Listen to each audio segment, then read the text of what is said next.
when we played Baylor and we played Duke, I felt that size was a problem. I don't think there's any hiding that. And I think that, going into year 4, that, the next progression was trying to fill roster management and maybe where we lacked in the prior years. In the first year, we had, some really, really great shooters, but we had a center at 6'6". Now our point guard's 6'8". That does help to describe things for the massive change in the way the team is structured here in Eric Musselman's third year at Arkansas, and there was an open practice yesterday, open to the media only. Bob Holt was in attendance, and he's with us right now. Bob, how you doing today? We missed you last week. How was SEC Media Days?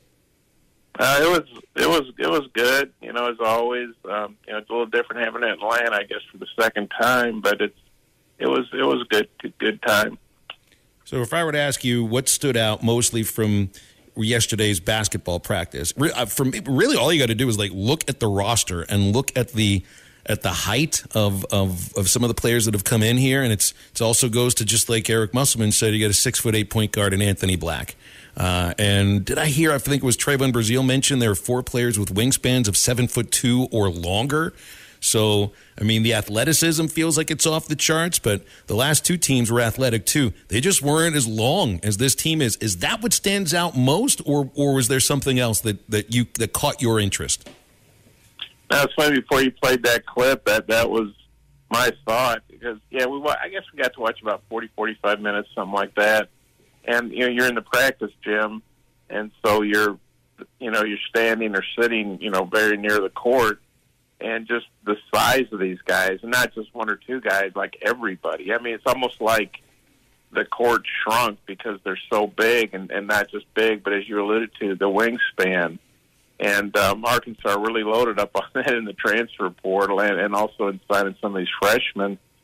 And, that's the thing that just stands out to me, just how big and long they are. And you can just imagine the issues they're going to give opposing teams on the perimeter with the length they have in terms of challenging three-point shots, just making it tough to drive, and then being able to protect the rim.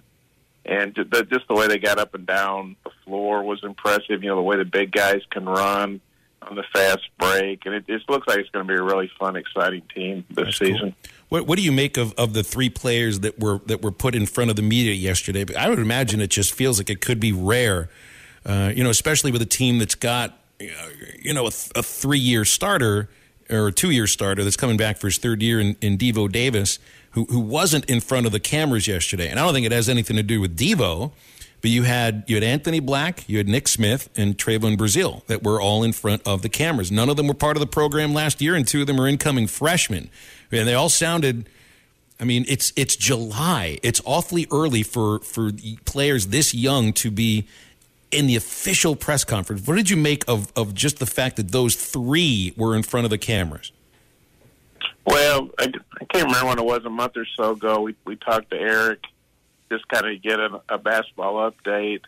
I guess it was during the College World Series, so it would have been late June. And they had Devo and Ricky Council in there. Ricky's a newcomer from Wichita State, but he's an older guy, a senior. But, those guys, you could tell they were very comfortable, very confident. Not cocky, but when you think about Nick Smith, he's considered one of the top, 2 or 3, freshmen in the country. He's going to be a very high draft pick in all likelihood. And Anthony Black, played on the U.S. under 18 or under 19. I can't remember which one it was, but that was in Mexico, and just obliterated all the competition from, the Latin American countries. And then, Trayvon Brazile, played for Missouri last year, so he's already got SEC experience. And Missouri didn't have a very good season, obviously, because they had a coaching change. But he was really impressed. He had a good year. He was hurt early. And then I remember watching, I saw Missouri play twice in Tampa because they were going to play, they played Ole Miss and LSU, and the winner of that Missouri-LSU game was going to play Arkansas. And he was by far Missouri's best player and a really impressive guy. I know he was a good get for Arkansas. So, I think it just goes to show that, those freshmen are very mature. They don't seem like typical freshmen from, they like I said, they were very confident, they were relaxed, they were having fun. Trayvon, like I said, he's got some SEC experience, but he's still a young guy. He's just a sophomore. So it sounds like the team's already bonding pretty well. And this trip to Europe, I think, will only enhance that. They're going to be together, for 10 or 11 days and in a foreign country, and hopefully they'll have a good time being in Spain and Italy. Those are pretty fun countries to go to, I would imagine. I've never been to Europe, so I'd like to go sometime. But, they were impressive watching them at practice, and they were impressive talking to them afterwards. Yeah, Bob, it was great to get to see you and everybody there at practice yesterday, and to really take in this team. And I don't know, and I was talking to Ty about this last night after practice. Of not a lot really wowed me, and maybe it was because we've set the bar so high for this team that even when it is good, I'm expecting great. And one thing that kind of I saw that might have been a little bit of an area for concern, especially when we did get to see, a good amount of 5-on-5, was Anthony Black on the defensive end of the floor. He got Darren Ford blew by him a few times. He didn't really seem to have some defensive woes. Was that just me trying to, pick and find something wrong, or did you kind of see that as well?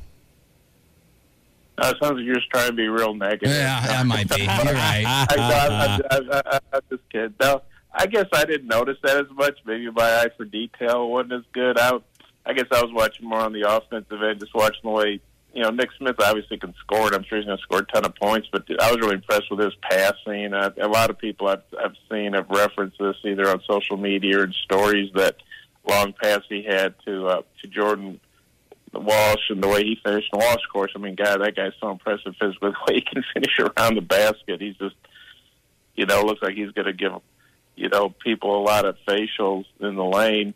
Just hopefully he doesn't get called for charges. But just the way he goes to the basket is so impressive. And like I say, the way they ran the floor, I like that a lot.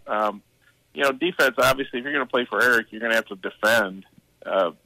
Eric talked about Todd Lee, who's new to the staff, who's a South Dakota coach the last 4 years. I think his title is something like assistant to the head coach or something, but he's a very experienced guy. He and Eric coached together in the CBA in Rapid City, and he mentioned, I thought it was interesting, Todd said that in practices they devote a lot more time to defense than they did, say, 25 years ago or whatever in the CBA. But if guys are having defensive lapses, I'm sure they're going to get those things fixed. Oh, I'm sure they definitely will, Bob. And I think that I was impressed by the Mitchell twins, but as far as transfer goes, and, having watched him play at Wichita State last year, it's hard not to get kind of caught up in just the athleticism of Ricky Council. What were your thoughts on seeing his athleticism in person yesterday? Well, yeah, he had that one move and just had a monster dunk, and then he slapped the backboard, which I don't know. Maybe you get away with that in FIBA rules. Obviously, I don't think Ricky, like I say, he's an older guy, an experienced guy, so I think he'll know not to do that in a game, or else he'll get teed up. Or maybe if they're beating somebody by 40, he'll do it for some fun or something. But, yeah, he's just super athletic. I think it was Nick Smith that said he thought he was athletic until he watched Ricky. So, this team's just really got a lot of size and athleticism and length, and they've still got to obviously work out the chemistry, and you got 11 newcomers, and how's it all going to work? How are these guys going to blend with a guy like Devo, that's by far their most experienced player at this level? Although certainly they have guys with a lot of college experience. The twins from Rhode Island, and like I say, Traven Brazil played a lot from Missouri last year. But Eric mentioned if you're going to win at a high level, in college now, you got to have, lottery picks helps, and they definitely got some lottery picks with these incoming freshmen, and then you got to have draft picks. Like they have a lot of guys on this roster I can definitely see playing in the NBA eventually. Some might be super high draft picks, some might be second round picks, some might be free agents, but you just feel like there's just a great accumulation of talent right now on that roster. And it's going to be very competitive for playing time. We know Eric, I think he'll play a lot of guys early, try to figure out rotations, but then we know as the year goes on, he normally tightens that up to 8, maybe 9 guys. So that's going to be interesting because there's going to be probably some pretty good players who aren't getting a lot of minutes as the season goes on. I don't know if I think it was Ty that asked the question about to Trayvon Brazile about the differences in practices between Mizzou and Arkansas, and I had to laugh. I don't know if Trayvon meant this the way that it came out, but he said fewer water breaks at Arkansas. And then he mentioned about the intensity of the practices, the intensity of the team managers and how they get involved in things and keep the energy level up. And you know, I've seen a couple of practices before, but it's like the players when they're in, you know, for their first couple of months, and these practices seem to come off differently under Eric Musselman than they do under maybe any other coach in the SEC, I'll say, and maybe college basketball. I mean, did you got a sense of that intensity watching yesterday? And then the answer from Trayvon, I think, kind of said, yeah, this is a huge difference from here to there. Well, yeah, he did quickly add they're very well hydrated. I don't think you want to make it sound like this is 1955.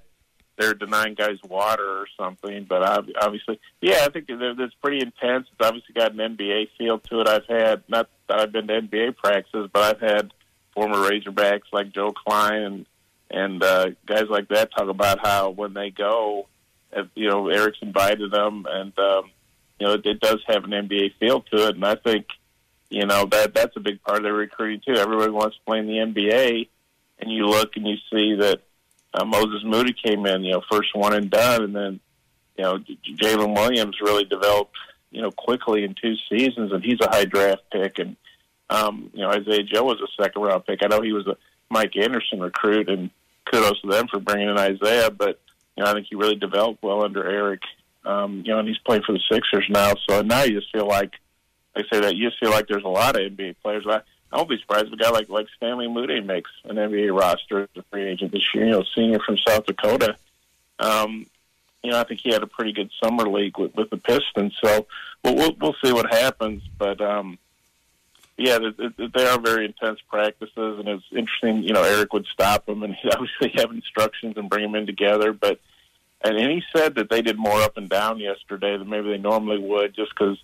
I guess they wanted to provide good video for people, and so the fans can see what's going on. But at this stage, I'm sure they're still doing a lot of fundamental work, a lot of station work. When you know, if the cameras aren't rolling. Partners at BetOnline continue to be the #1 source for all your betting needs and sports info. Find all the latest odds, news, and sports developments, including this year's Wimbledon Finals, Major League Baseball, the latest fighting news, and even next season's early NFL futures. Head to the website or use your mobile device to sign up today to receive your 50% welcome bonus on your first deposit. Just use our promo code BLEAV. That's BLEAV to get the bonus and get into the action. Bet online, where the game starts.